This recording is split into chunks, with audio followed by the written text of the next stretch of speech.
बात करने वाले हैं कि फंड टारगेट पर भी क्या टैक्स दोगे या तो ये टॉपिक यार बहुत ही सेंसिटिव है और काफ़ी लोग इस चीज़ को इग्नोर कर देते हैं कि क्या फंड टारगेट के पैसों पर टैक्स देना चाहिए या नहीं, या देते हैं या नहीं देते हैं। देखो गवर्नमेंट ने रूल बना रखा है कि अगर कोई भी बंदा 5 लाख रुपए से ज़्यादा साल में कमाता है तो उसे गवर्नमेंट को टैक्स देना होगा।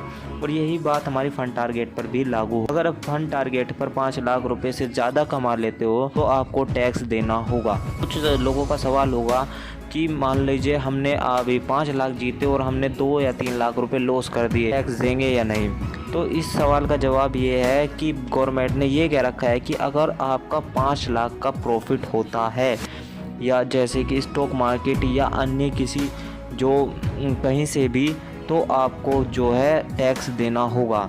कहने का मतलब ये है कि अगर आपने 5 लाख का प्रॉफिट किया, अगर 2 लाख का नुकसान कर दिया तो वो आपका 3 लाख का प्रॉफिट माना जाएगा और आपको 3 लाख पर कोई टैक्स नहीं देना होगा। अगर आपका शुद्ध प्रॉफिट 5 लाख से ऊपर है, यानी आपने 10 लाख रुपए कमा लिए और जो है कि 5 लाख आपने जो लॉस कर दिए, तो आपको 5 लाख पर टैक्स देना होगा। और मान लीजिए आपने 6 लाख लूज़ कर दिए तो आपको 4 लाख आप टैक्स स्लैब से बाहर आ चुके हैं, आपको कोई भी टैक्स नहीं देना होगा। अगर आपने 10 लाख जीते हैं और 1 लाख रुपए आपके जो नुकसान हुआ है तो आपको 9 लाख पर देना होगा।